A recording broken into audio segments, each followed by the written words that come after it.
Sejam bem-vindos ao canal Cadê a História?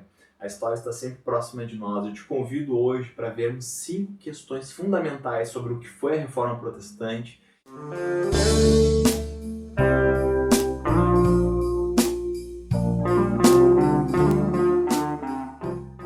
Sabemos que durante a Idade Média, a Igreja Católica manteve um domínio praticamente absoluto sobre o campo religioso na Europa. Acontece que, com o passar desses séculos, a Igreja foi se afastando dos ensinamentos básicos do cristianismo, como o desapego aos bens materiais desta terra e o apego às coisas celestiais. Infelizmente, a Igreja foi se apegando cada vez mais aos bens materiais e esquecendo as coisas celestiais. Isso fez com que, já no século XIV, alguns homens levantassem as suas vozes em protesto contra algumas práticas da Igreja, como a venda de cargos religiosos para pessoas que nem demonstravam ter vocação, a venda de muitas e muitas relíquias sagradas, e a gota d'água foi a venda do perdão de pecados, que foi, através de um documento que foi chamado de Carta de Indulgência.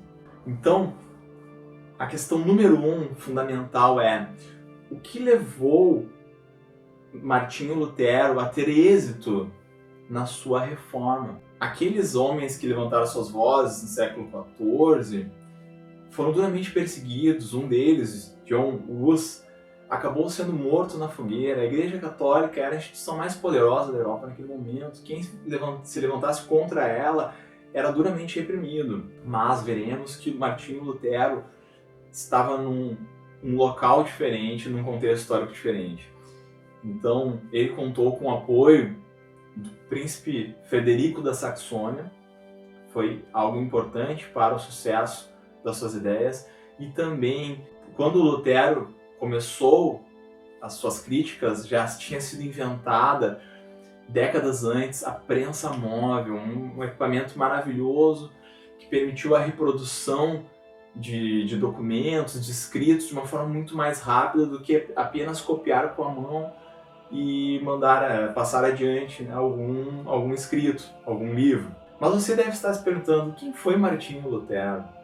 Bom, Martinho Lutero nasceu numa região onde fica hoje a Alemanha, numa família de uma pequena burguesia ascendente. Estudou artes na sua juventude e, direcionado pelo seu pai, iniciou a faculdade de Direito, que era uma faculdade de mais prestígio. Porém, logo no início do curso, ele passa por uma experiência muito marcante, onde no meio de uma tempestade um raio cai ao seu lado, ele quase morre, e então ele pede socorro a Santa Ana, prometendo se tornar um monge. E realmente, então, Martinho Lutero abandona então seus estudos seculares e vai se dedicar então aos estudos para se tornar um monge católico.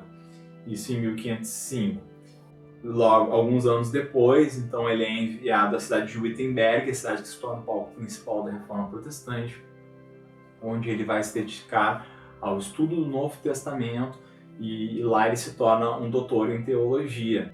Alguns anos depois, o Papa da época, que recebeu o título de Papa Leão X, que era um indivíduo que vem de uma família muito tradicional, a família Médici, de banqueiros de Florença, uma família muito rica. Esse Papa ele tinha uma ambição de criar uma grande basílica de São Pedro em Roma.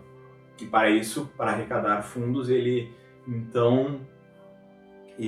lança uma campanha de venda de indulgências em toda a Europa. E no ano de 1517 chega a Wittenberg um pregador de indulgências chamado João Tetzel, pregando que ao cair, né, a moeda no cofre, uma alma sairia do purgatório para o céu.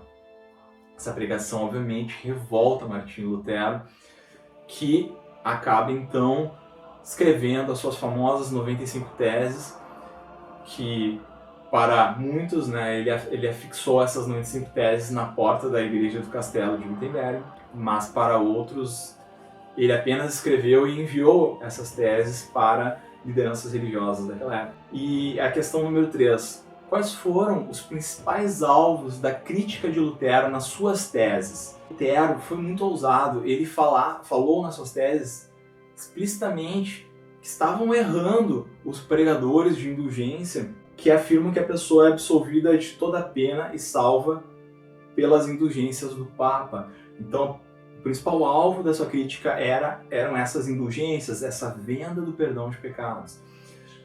E também nós vemos no final ele falando na figura do Papa.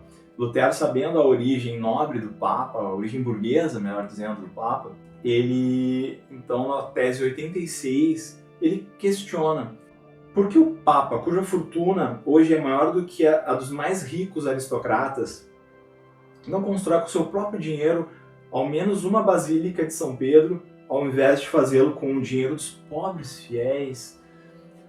Não sei se você percebeu, mas Lutero está criticando um dos principais pilares da Igreja Católica, que é a autoridade suprema do Papa.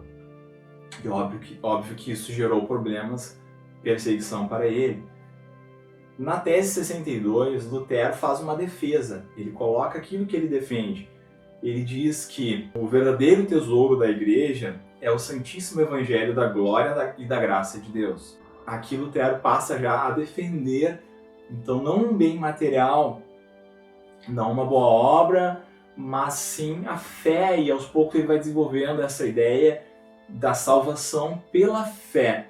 Não demorou muito tempo, obviamente, para Lutero passar por um julgamento da Igreja, e em 1520, então, o Papa, né, manda um documento para Lutero, expulsando ele da Igreja. E você sabe o que Lutero fez com esse documento? Ele pegou o documento e jogou no fogo, no meio da rua, muitas pessoas vendo isso. Então Lutero realmente era uma pessoa ousada, e aí ele começou a correr risco de vida. Então o príncipe Frederico da Saxônia, defensor de Lutero, junto com outros defensores de Lutero, resolvem esconder Lutero. Ele fica meses e meses escondido. Algumas pessoas acham que ele morreu, mas ele estava fazendo algo muito importante, que tem a ver com a quarta questão: que impacto teve a sua tradução do Novo Testamento para a língua alemã. É importante esclarecer que a Bíblia, naquele momento, ela circulava no idioma latim, uma língua morta, usada lá na época do Império Romano. E isso fazia com que as pessoas mais comuns não tivessem acesso direto aos ensinamentos bíblicos, elas tinham acesso apenas através da interpretação feita pelos sacerdotes católicos. Então Lutero, ao permitir as pessoas terem esse acesso, ele coloca a autoridade da Bíblia acima de toda qualquer tradição religiosa, e ele permite a cada cristão ser seu próprio sacerdote, ou seja, cada cristão batizado, defendia Lutero, poderia ler, interpretar e praticar os ensinamentos bíblicos sem a necessidade de um padre ou até mesmo de, depois, né, os pastores. A quinta questão é o seguinte: o que a reforma mudou no mundo? Bom, a reforma gerou vários conflitos naquele momento, que foram resolvidos décadas depois com um acordo que foi chamado de a Paz de Augsburgo, onde cada príncipe poderia determinar a religião do seu reino, não sendo mais obrigado a apenas seguir o catolicismo. Isso gerou uma divisão, então, na Europa, onde basicamente a região mais ao norte da Europa se voltou ao protestantismo. Destaco aqui, além da Alemanha, a Inglaterra, também os países escandinavos, Suécia e Noruega. Outros países permaneceram fiéis ao catolicismo, como foi o caso da Espanha, da Itália, berço do catolicismo, e também Portugal, que nessa época estava iniciando a colonização aqui do Brasil. Também outra questão foi a multiplicação de várias outras igrejas protestantes, depois, né, da igreja luterana. Depois veio os batistas, vieram, né, os presbiterianos, depois os metodistas, depois vieram as igrejas pentecostais, e hoje no Brasil, acho que toda semana surge uma denominação protestante evangélica nova. Bom, para terminar, né, de modo feliz esse vídeo, eu gostaria de contar um dos momentos mais felizes da vida de Lutero. Foi o dia do seu casamento. Como Lutero foi expulso da Igreja Católica, ele deixou, né, de ser um sacerdote católico e não era mais obrigado, então, a manter, né, o celibato. E Lutero, olha com quem que ele foi se casar. Uma freira que tinha fugido de um convento, veio atrás de Lutero e ele e a freira acabam se casando. Olha que desfecho, né, fantástico, inusitado.